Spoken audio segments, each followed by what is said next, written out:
تنگ دستی اگر نہ ہو غالب، تندرستی ہزار نعمت ہے۔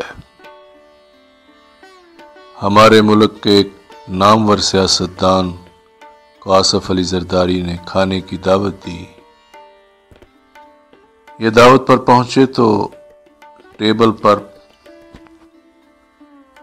درجنوں قسم قسم کے کھانے لگے تھے۔ ان کے بقول میں نے اپنی پلیٹ اٹھائی اور مختلف قسم کے کھانے اپنی پلیٹ میں ڈالنے لگا۔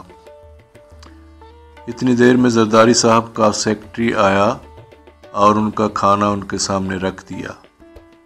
چھوٹی چھوٹی کولیوں میں تھوڑی سی بھنڈی، دال، ابلے ہوئے چاول اور آدھی چپاتی تھی۔ زرداری صاحب نے چند لقمے لیے اور خانسامہ ٹرے اٹھا کر لے گیا۔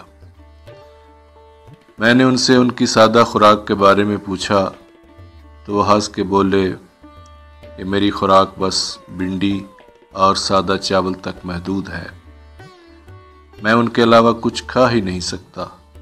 میں نے پوچھا کہ آپ گوشت نہیں کھاتے؟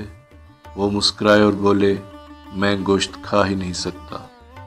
میں کھانا کھا کر واپس آ گیا، لیکن آپ یقین کریں میں اس کے بعد جب بھی کھانا کھانے لگتا ہوں تو مجھے زرداری صاحب کے ٹرے یاد آ جاتی ہے اور میں کھانا بھول جاتا ہوں۔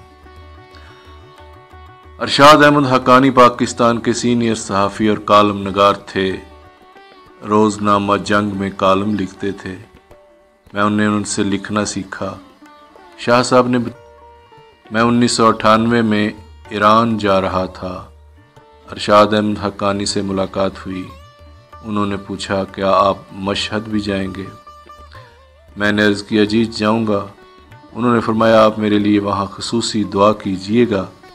میں نے وعدہ کر لیا، لیکن اٹھتے ہوئے پوچھا آپ خیریت سے تو ہیں؟ حقانی صاحب دکھی ہو کر بولے میری بڑی آنت کی موومنٹ رک گئی ہے، پاخانہ خارج نہیں ہوتا۔ میں روز ہسپتال جاتا ہوں اور ڈاکٹر مجھے بیڈ پر لٹا کر مشین کے ذریعے میری بڑی آنت سے پاخانہ نکالتے ہیں اور یہ انتہائی تکلیف دہ عمل ہوتا ہے۔ شاہ صاحب نے اس کے بعد کانوں کو ہاتھ لگایا، توبہ کی اور کہا ہمیں اللہ، ہم اپنے منہ سے کھا بھی سکتے ہیں اور ہمارا کھایا ہوا ہمارے پیٹ سے نکل بھی جاتا ہے، ورنہ دنیا میں ہزاروں لاکھوں لوگ اپنی مرضی سے کھا سکتے ہیں اور نہ نکال سکتے ہیں۔ یہ بات سن کر مجھے بے اختیار چودھری شجاعت حسین یاد آ گئے۔ چودھری صاحب خاندانی اور شاندار انسان ہیں۔ میرے ایک دوست چند دن قبل ان کی عیادت کے لیے گئے۔ چودھری صاحب خوش تھے اور بار بار اللہ کا شکر ادا کر رہے تھے۔ میرے دوست نے صحت کے بارے میں پوچھا تو چودھری صاحب نے جواب دیا میں بہت امپروو کر رہا ہوں، میں اب اپنے منہ سے کھانا بھی کھا لیتا اور اپنے پاؤں پر کھڑا بھی ہو جاتا ہوں۔